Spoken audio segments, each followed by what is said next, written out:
right. I think it's game time here, pun intended. I'm Curtis Leggett. I'm the president and CEO of the National Association of Broadcasters, and it's a pleasure to welcome you to today's session, Changing the Game, Evolving Broadcast Rights in Sports. This is an incredibly important topic because it's the center of many conversations that take place both in the industry and in Washington, D.C., and I'm eager for this discussion we're going to have today. Live sports have long been a cornerstone of broadcast television, providing a vital connection between communities and their hometown teams. Whether it's Friday night high school football, a major league game, or the excitement of college basketball, Americans have a deep and enduring passion for sports, and they count on their local stations to deliver these moments. America's local broadcasts are not just a trusted source for news and community information, they are this natural home for sports programming. Local stations have always played an essential role in bringing these experiences to fans across the country, providing the game for free, over the air, to vast audiences. No other medium has the reach that broadcast television does.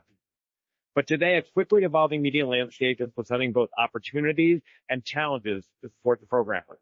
As more sports content moves to streaming platforms and other new media platforms, this shift in changing the dynamic of how fans access their favorite games.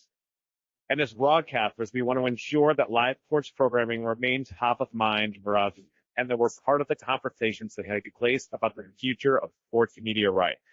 And at NAB, we're focused on ensuring that broadcasters have the regulatory environment to compete for sporting rights on both the national and local levels. Our session today covers these issues from the perspective of broadcasters, sports league, and sports media rights experts. With us today for this discussion are Michael McCarthy, senior reporter at Front Office Sports, who will be moderating the panel, and our panelists, Daniel Cohen, Executive Vice President of Media Rights Advisory at Octagon, Pat LaFlatney, President and Co-CEO of Great Television and NAB's Television Board Chair, Phil Ordor, EVP and CLO of the National Women's Soccer League, and Doug Frohlman, CEO of Sports Media Advisory.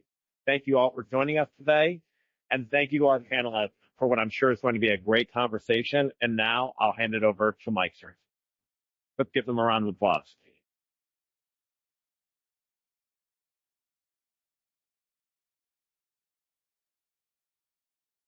Good morning, everybody, and thank you for coming. We have a lead saying in the news business, don't bury the lead. So I'm not going to bury the lead. I'm going to go right to the story of the day. Last night, we heard that 3 more MLB teams are moving their rights back to the MLB of Diamond Sports Group.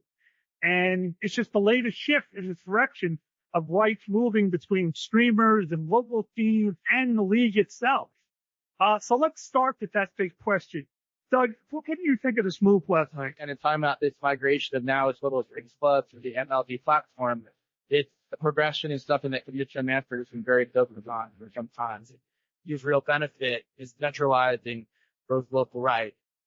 So there's lots and lots of questions for me, including what the fan experience will be. Will you be able to see your local team's game only via that platform? Will there be incremental payment? See games from other markets? And I think really importantly, and just getting inside of this, a lot of the big brands are unlikely to be part of that centralized offering. So it won't include the Yankees and the Cubs and the Dodgers who have telecast relationships that continue to be profitable. So it's a very forced trend. It's something that's got real focus from the commissioning office of baseball. But again, it's going to take some time to evolve to see what the commercial offering actually can do. Dan, what do you think is the end game here for Major League Baseball? What are Noah Jordan and what are the commissioners trying to pull off? Well, they're trying to take control of their own destiny in a bit of a different way than, say, the NBA and the NHL are doing, which seems to be playing a bit nicer, if you will, with Diamond Sports Group on year-to-year contracts and allowing the DFB to continue to try to get out of contract. Whereas baseball is saying, hey, listen, we have an opportunity that's unique in that we're taking what's very local. Baseball's a very local game. Ratings, viewerships, and traditionally tend to outpace local than national, and creating national offerings, nationalize the game more than it's ever been. I think that's one of the exciting things about Major League Baseball's ambition is creating a nationalist product, possibly doing away with a lot of blackout. But the big question here, as always, is revenue versus reach. If you get the reach, do you take a hit on the revenue? Go for the revenue, you miss the reach. Pat, you're on the front lines. Why don't you weigh in? Yeah, sure. So I think, in the long term, the revenue versus reach still is an issue. I think short term, if you take a haircut in your right sleeve, you're going to leave all the money there. And over time, that broad reach allows you to market better, sell more tickets, sell more merchandise, will ultimately create greater equity value to your business, right? And so it's been, if you talk to and manage the Josh Barber's team at his sons, they're pretty happy with the deal. If you're with us last year, we had their ratings were way up, your merchandise sales were way up, and I think there's a balance of a lot of different models that are evolving, right? You got everything from direct consumer play by Dallas Stars, free direct consumer markets that had disappointed runs. Straight broadcasting for what the Rangers are doing, maybe a game of the week, and it's able exposure. A lot of different flavors out there right now. We'll time to tell, but that's not fully objective, but a big fan of soccer. I can tell you as somebody who works for a challenger property that when we went through our last media negotiation about a year and a half ago, it was that balance of revenue versus reach. And for us, the reach was equally important. We certainly, you wouldn't have done a deal if the revenue wasn't there as well. But, in terms of comparing that to, if you look at what Major League Soccer did with the Apple platform where they're behind a paywall, we just didn't feel like that was the right time for us to do it. But we wanted to maximize the reach. And I think what Dan was talking about, it was for Major League Baseball, the way right? It's always the dream to become a national properties. So I think fandom is very local, but to the extent that you can expand out, that is really the exponential driver of rights fee. Yeah, that's an issue that comes up in virtually every negotiation theater. One of the things our firm does that represents sports properties that these means the kind of compensated. National jury bodies, when they negotiate what people call their television deals, they're now multi-platform media distribution deals. And in virtually every one, we're called upon to try to help them strike that balance in revenue exposure. Again, it's the properties, what are the partners that will give you maximum exposure. They know the value of that exposure for all the reasons I mentioned. So they'll offer less rights fees, dropping to the side. The balance is will offer higher rights fees to try to get in gain. But striking that balance can be really difficult. And most properties know that for their long-term benefit, strategically, it's important to have that exposure. They have budgets to pay, bills to pay. So striking that balance comes into every rights negotiation. And again, telling that story about the value of exposure and how it drives sponsorship and ticket sales, you create fans for life. It's a huge part of what broadcasters have to offer. I think it was Pat, maybe you mentioned Apple, because I think Apple is a fascinating case study here. As you know, they did a deal with MLS. So, unless you have Apple, just they get MLS. So that's a classic revenue versus reach decision that Apple is Major League Soccer made. Anybody who wants to weigh in, how do you think that deal is working out so far? Not working out very well. I'll take that way.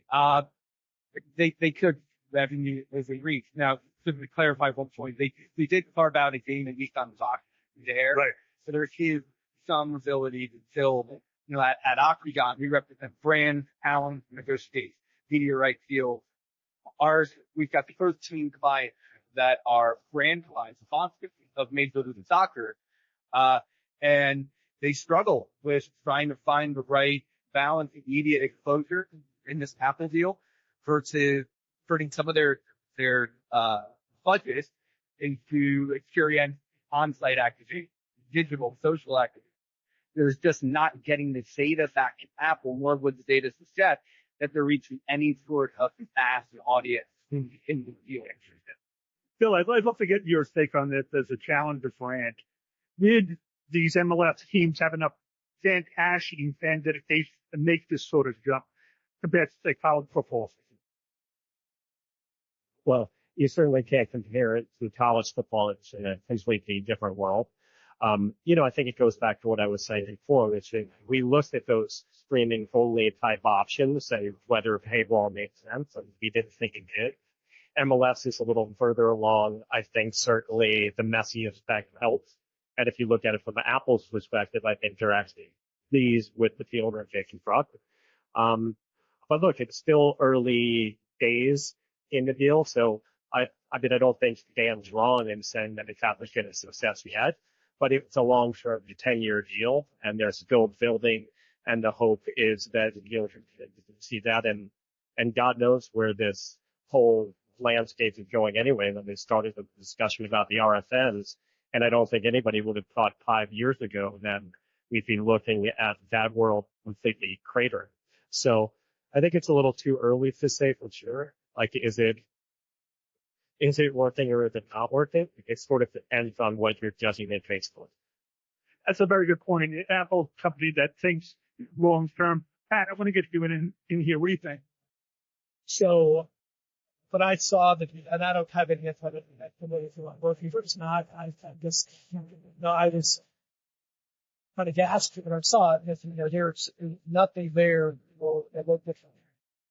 Look, I mean, and it plans and we can Cohen's doing really well, and then drawing the mouth that they for a couple of years now, and it worries me that over time that they could will end up losing the momentum they had because they had so little spoken at the end of the day. Makes a real commitment. They're going to have their hardcore fans, but they're not going to be kept up. The casual fans and voters still expecting that here. And Doug, gentlemen, if I could ask you next, David, please put the mics up close to your job, because we're having a little problem with that. Yeah, sure. And I think these guys have covered it well. The only other two things I'd say, one, to state the obvious, which is my specialty. When you critique that deal, you obviously have to compare it to the other options that were available at the time, right? I have no doubt that the folks that were negotiating on behalf of MLS would have taken $1 less for more exposure. But the question is, what are your other options? I think that came in play. And the other thing worth noting that's a bit of a challenge for MLS is there are other factor options, right? Unlike some of the other major league sports where, the best league is the best league. I think part of why the opposition is a challenge is that when you're behind a paywall and there are other good options in your sports, maybe even leagues that are more highly regarded, that makes it more challenging. But let's talk about one of the great stories past couple of years, the explosion in popularity of women's sports. You have Candace Clark of Bacchus, and you have women's sports league, like Bill League, getting tremendous multiples on their new media rights deal. I think, Bill, some of your multiple was something like 40 times your last deal. Talk about this explosion and how it's helping leagues such as yours. Well, I will start by saying you still feel undervalued. So it has been a significant increase, but I think when you compare it to what's going on the men's side, there's still a long ways to go, and I'm sure that everybody up here would agree with that. And I think even when you hear from any industry expert, this has been the story, right? What's happening with women's sports. It's amazing. And I think importantly, it's just the start of something. It's not a moment. It's the beginning of a whole evolution or revolution, however you want to say it. But, yeah, I mean, the interest for us has been, a real game changer. We're working with great partners in CBS and ION and Amazon and ESPN, and they're all doing above and beyond what they committed to within the contractual arrangement, because everybody's trying to capture and continue to build on that. So, I could take the entire time talking about everything that's going on, but, I'm perhaps a little biased as well. So we'll let everybody else keep the phrases on it as well. Yeah, Pat. Yeah. So look, our experience with the WNBA, you have 3 franchises, Phoenix, Las Vegas, and Atlanta. And the reality is the ratings for those games are very up. I mean, it's not just real good sort of, the numbers actually are, we're seeing the numbers grow. I think even from, we've done the Phoenix Mercury for 2 years. The numbers were well above what they were the year before in year one. But, the broadcast comparison from year one to year two also grew like a weed. So it's really a great story. Dan, you negotiate these types of deals. Is it time for some of these women's sports leagues to start negotiating their own deal? For example, in the recent NBA deal, the WNBA was folded inside that. So the WNBA got a big bump, but personally, I think they could have gotten a bigger bump. They negotiated their own deal. What do you think? So I do think it's everybody hear me? Okay. I do think it's property dependent. WNBA certainly got a massive bump by tagging along, so to speak, with the NBA. I think the NWSL is an example where they said, we're going to do this on their own. I had the great fortune of negotiating the NWSL deal in a cycle prior. And, Congratulations. and we had a great result. We brought CBS in and Twitch, which led to an Amazon relationship in the news cycle. And that was a 4,000% increase. I think it depends really where, it's Doug's earlier point. Each scenario is different. You have to contemplate what are the other offers on the table. We pitched, we did not get the remit to represent the NCAA championship, which includes Women's March Madness. But as part of that pitch, we said we would not break away the Women's March Madness component to 29 other championships in that, because we felt that if you pull out the crown jewel, then soccer, volleyball, water polo would not get the carry along effect. And now you're creating one problem by solving another. So I do think it is dependent upon each one. In the end, they did take our advice. They kept it all together, but they earmarked a specific rights allocation fee to the Women's March Madness season so that folks could know, hey, this is really worth 4x of what it was worth prior to, and they get to see those, they get the accolades that both out of it. We go along with it, of which there's virtue. Yeah. An amazing turn of events. The women's NCAA women's basketball championship game this year actually outthrew the men for the first time. I believe they got something like 19 million viewers. Exactly. Doug, why don't you weigh in on this? Yeah, well, one thing that Pat mentioned, which I'll just sort of reinforce, is that in recent years, the conversations around women's sports were a lot about kind of the right thing to do, or it should be that way, or we should really be growing the property and give them, and it's become, and that's obviously all still true, but it's become a commercial conversation now, which is where women's sport wants, right? They're delivering value, they're warranting the free rights increases, they're generating buzz. So I think that's an incredibly exciting thing for women's sport. Mike, I would add what Doug's saying, that we just negotiated the Big East new deal with Fox, WBD, and NBC. And I'll tell you that at the start and end of that negotiation, we'll put in two to the Big East.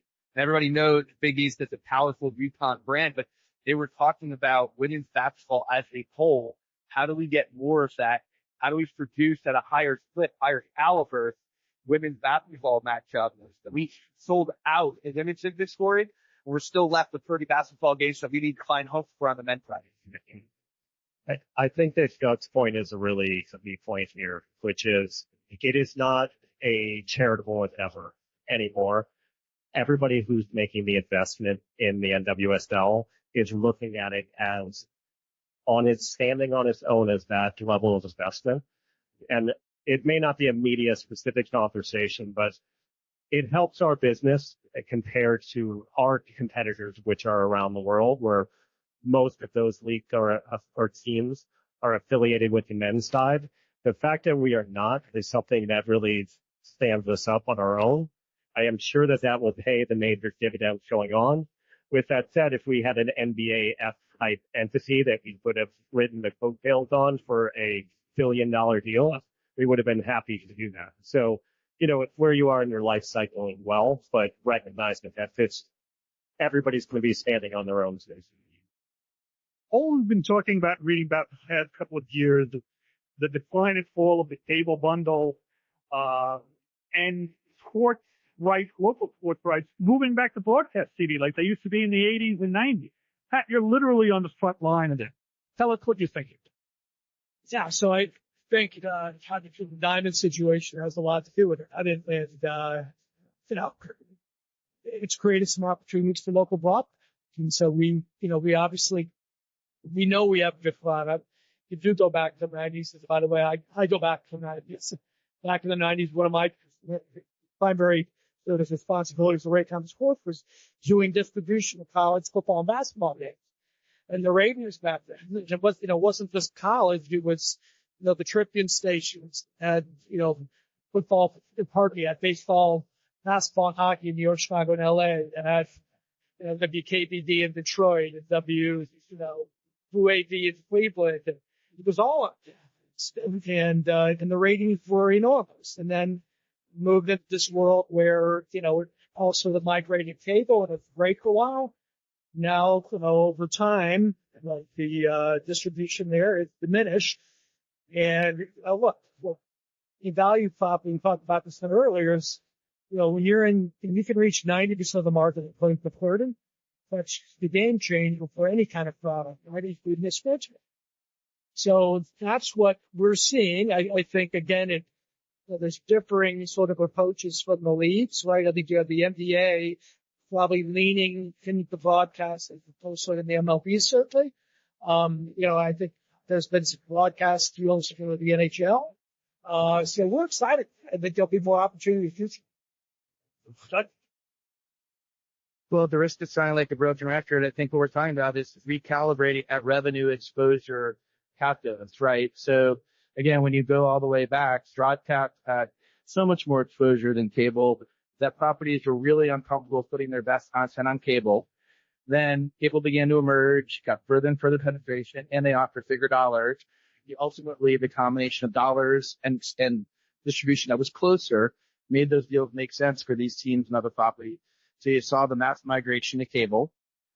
Now, of course, with the unbundling, that cable proposition is looking less and less compelling, less and less owned, and their economics aren't as good. So they offer less distribution, less economic.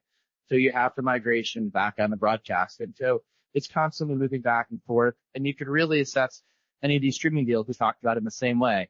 You know, as to what MLS did with Apple, they talked about streaming versus cable versus broadcast. So obviously we're keep coming back to the theme, but I think there's no more critical one in thinking about how these deals play out and where the future is headed.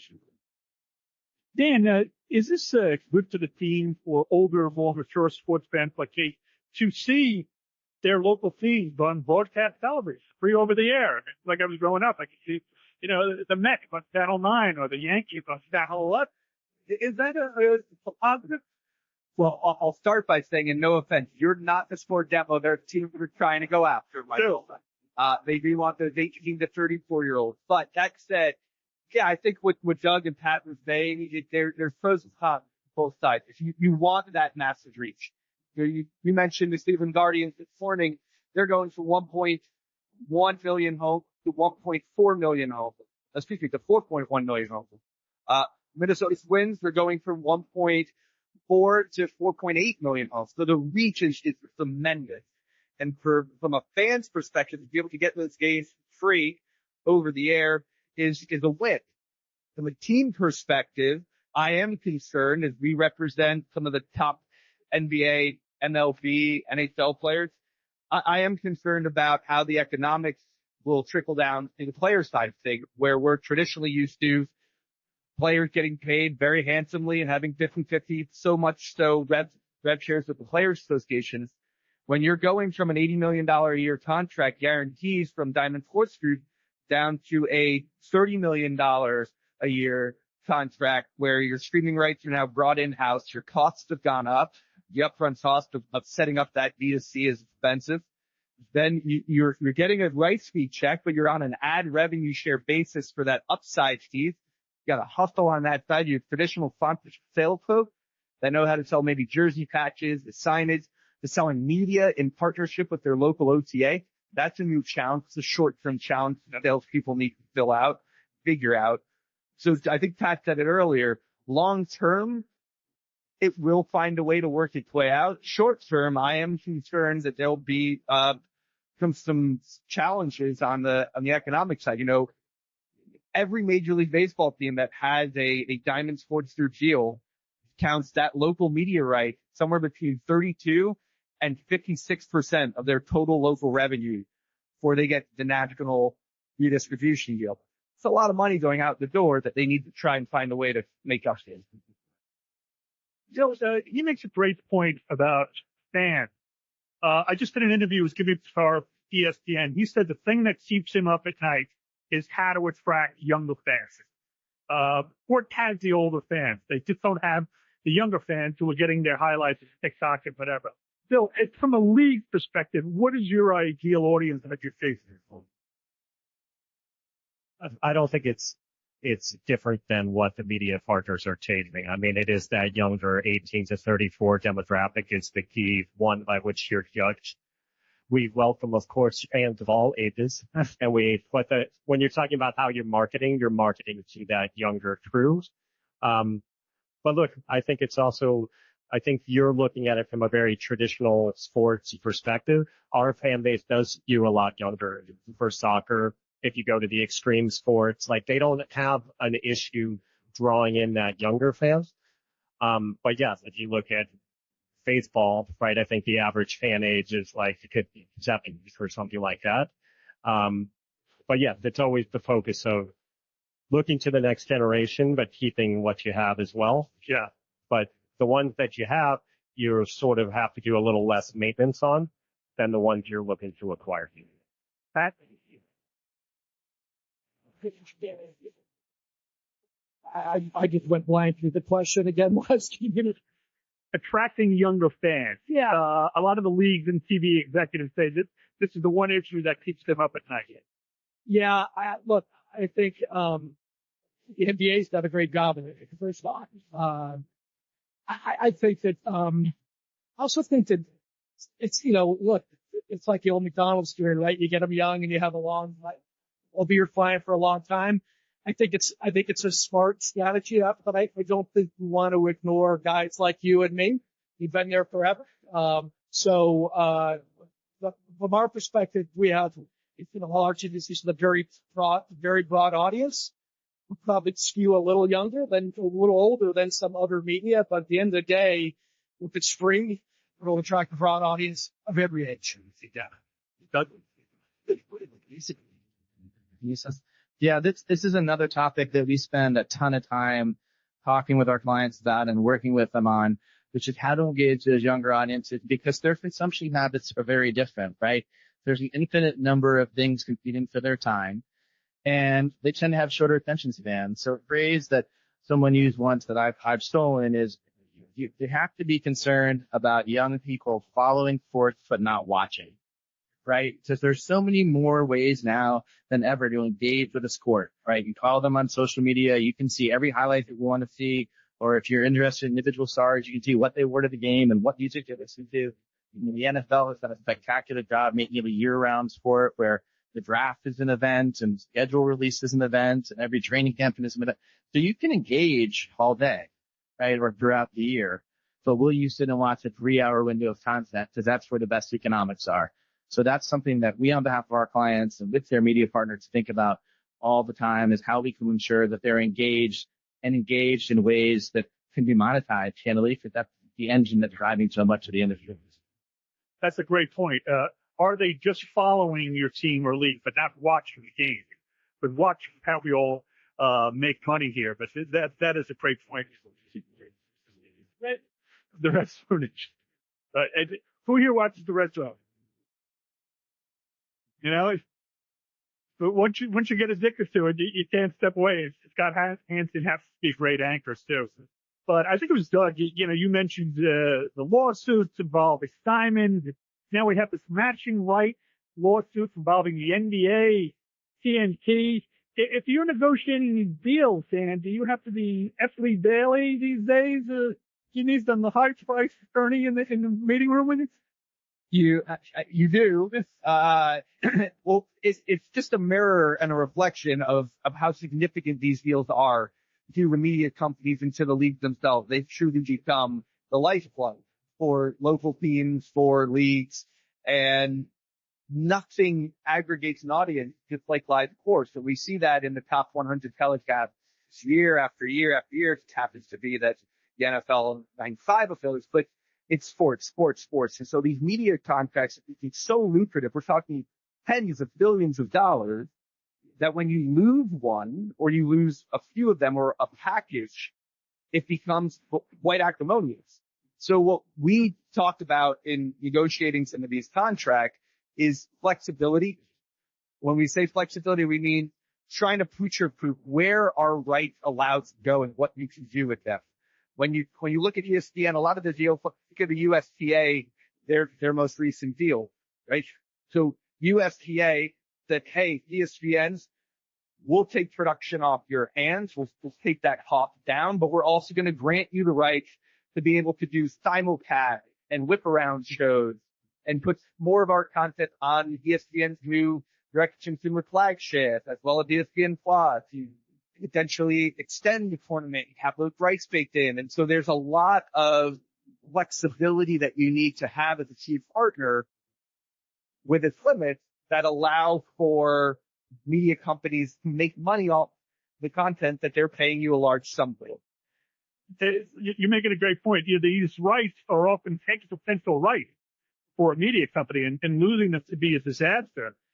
Doug, I did the story about TNT suing a league over its rights partners. I had to go back to the 1970s to find a similar example. Moon Arledge sued a league because he lost his NBA rights. They called it Moon's Revenge. What do you think? Did this surprise you to see a media rights partner sue a league? On the one hand, it's not surprising because, like Dan said, these rights are so critical to so many of these media companies, and in particular, Warner Brothers Discovery, or what I still think of as Turner Sports. The NBA was so intertwined with them, it was such a part of their DNA that it was a massive blow to them to lose those rights. On the other hand, I will say, and I think this is a consensus among folks that work in this space, it is a little bit shocking to see them suing a league because other leagues will take note and other rights owners will take note, and, that might give them a little bit pause. Yeah. So, it's a tough call. I understand why WBD felt the way they did and what a blow it was to their business. But again, that was a major step to go ahead and sue a former partner for so many years. Yeah, Bill, look to get you in here. There we go. At the end of the day, matching rights don't work. It's a disaster. Like, it's just, in terms of, these are relationship-filled business. And then you've created this tension out of the gates. And look, I've been through a lot of rights negotiations throughout my career. And at the end of the day, the worst, the best are, even when you have the language in with the matching rights, it's when the partner says, I understand, why don't you take a look around and just come back to us? And that's ultimately what works best. I mean, it's all obviously a leverage play there, but when you have, this is just it's not a winnable formula for either the NBA or for Warner Brothers Discovery. Like, it's just, I will say, though, to Doug's point, all of these rights are cyclical, and the fact that they're suing, I don't think most leagues are going to think twice about it. I think you're still going to look and see, is that the best deal for you? So when our media rights are up in another 3 years, right, the fact that Warner Brothers Discovery, and look at all the amazing stuff they do production-wise, the way they built that studio show, is that something that we would be interested in? Absolutely. Will we have a conversation about, hey, is this somebody that we want to partner with if they're going to act this way? We'll have that conversation, but it's not going to be a main driver of the decision. Yeah, Bill is absolutely right. Sports is still a small business, a relationship business, where most of the power players know each other, and they go back decades. Somebody like Sean McMahon, who just decided CBS, he was a complete relationships guy, which is why he was managed to, maintain his relationship with the NFL and other leagues so long. I want to talk about growth area. One thing we're hearing about all of a sudden is private equity. They're not sports people. They're bottom line people. They're coming into this business in a big way. What do you think? Yeah, I think the influx of private equity and institutional capital into the sports industry, one of the biggest growth areas of our practice for sure. we've always worked with those folks, but in the last few years, it's become a bigger and bigger part of the practice. And you see it on multiple fronts. I think maybe the most interesting and the most thought-provoking front is in the college space, where you have a number of the biggest private equity firms reportedly talking about looking at investing in athletic departments or in conferences for creating new conferences. So that raises all sorts of dynamics, and whether you have a conflict of interests among the investors and the folks that they're talking to, that's a huge area. And then, of course, there's been a number of private equity firms that have been investing in teams for quite a few years now. And most recently, the NFL, which is, of course, the big dog in space, allowed a handful of firms to invest in teams. One of them actually just retained us, one of those firms, to help them understand how media is going to impact the landscape, how they should think about those investments. Will the NFL opt out of their deal? They have a right to opt out in a few years. A number of folks are looking at what the NBA was able to do and suggesting maybe the NFL will exercise that opt-out. They can secure even more because, again, the NFL top of the pyramid. So they're looking at every possible white space they can find within the sports realm because, again, there's no content about which people are more passionate. So much economics can be derived from the space. So that's a huge trend and one that's only growing. Dan, you must be dealing with this every day. What do you think? Yeah, we too have seen a boom in our client roster. We're currently advising 11 institutional capital investors from sovereign wealth funds internationally, private equity companies in the U.S., high net worth individuals as well. I think one of the things that, and I know in front office, of course, you're great about this, but other outlets painting a broad stroke about private equity and whether it's good or bad. Every private equity fund has a different strategy, a different goal in mind with their capital and with their ROI model. And the short-term investors, if the question is whether private equity is good or bad, for short-term investment, I particularly don't think that is, they take good things to sport. I think slashing and putting and operationally, cutting down OpEx and raising valuations to that means it's not a good thing for sport. It's not a good thing for banks. But some of these funds that we've talked about or you've read about today, the Arcoses of the world, the Dials of the world, they're in it for 10, 12, 15 years, perhaps even longer. And that's the kind of CBT capital group that we've worked very closely with. They're in it for 15 to 20 years. And when you see that kind of smart money come in 15 to 20 years and look at how can we grow this league outside of its domestic territory, let's go invest now to open up to 16 other offices around the world, start to market our brand and market our players. That's the kind of hard money that will help league and teams grow versus the short-term investment. We had a really interesting remit most recently where we advised a group on buying 20% of the PGA Tour. And we all know what's going on between the PGA Tour and Saudi Investment Fund and Live Golf. And we found it to be fascinating that there's still so much more to do in the golf space in terms of consolidation and growth that private equity, in fact, we believe would be a tremendous boost for not only helping to solve some of the fracturing of what's happening in golf, but also to help golf grow beyond its traditional core family. I think Dan raises a great point, which is I think there's sort of this image of private equity of sort of a Gordon Gekko right? Where they come in and they chop parts and then they repackage and sell it out there. Greed is good, right? Exactly. But that's not how it is. And we were the first league to welcome in private equity as a control owner of one of our teams. Sixth Street took on an expansion team, BFT, and they have been unbelievable partners. The support they have, you know that they're willing to commit to the long term. They look at things differently. They push us in terms of how we're thinking about to take different look at valuation. And, you know, there was a lot of trepidation initially around the board table, but I think universally everybody's been really thrilled with their investment and with welcoming them on board. It doesn't mean that's what we want the league to turn into. and we won't, but it's not as ominous as it sounds. Yeah. Pat, is that helpful? Sometimes you get people from outside the business and they come in and they give you their view from 30,000 feet. It may be completely different from the way people have done it before, but it's welcome, no? Absolutely. I think, in any business, somebody with fresh perspectives, particularly the media business right now, there's so much is changing so quickly. So it's great value there.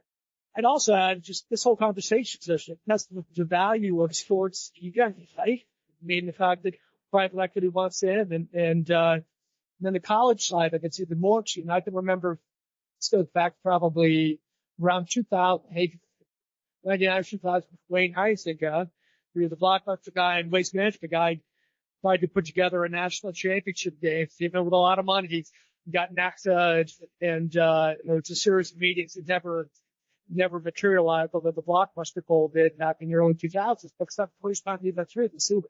It's a little more, it's a little more focused, I think, today, but not on prestige. Yeah. I wanted to go back to college, but Doug made the point a minute ago that college is a big growth opportunity. If you watch Game of Thrones, the character Littlefinger said, chaos is a ladder, an opportunity. Is all this chaos happening in college football an opportunity, a business opportunity? Yeah, there's no question it's an opportunity. I mean, I think, again, so much of what we talk about and why sport drives so much value comes down to the word passion. And there's so many different elements to business that are rooted in that notion, again, that it's the content about which people are most passionate. People will actually follow that content from platform to platform.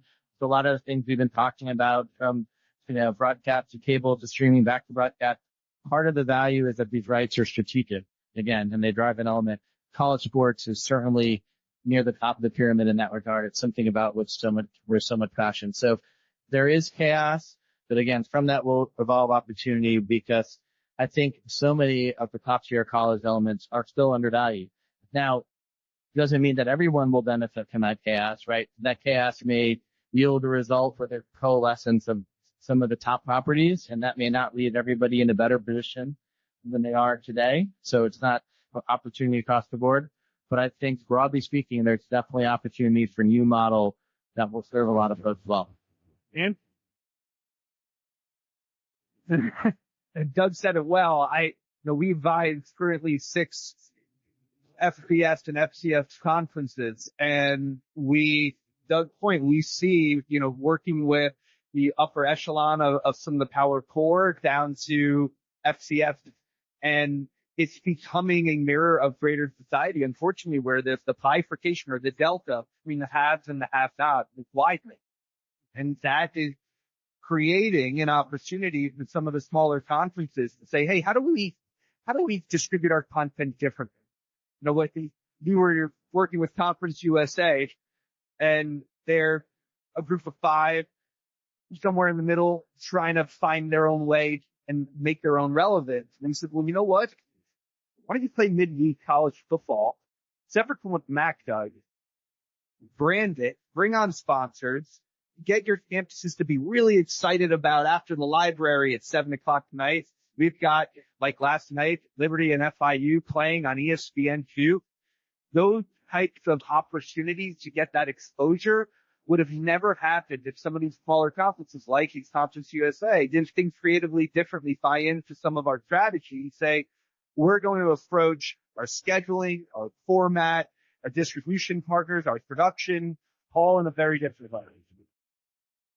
Gentlemen, I'll leave you with one last question. Given that Adam Silver and the NBA got to $77 billion over 11 years for their media rights, what do you think of the odds are that Roger Goodell, Brian Roloff, and the NFL opt out of their deal early and open up the bidding? Pat? I think it's very likely. I would agree. You'll probably see it universally, but I assume so. I'd put it at probably 90%. But unfortunately, we're out of time. Please join me in a round of applause for a great panel.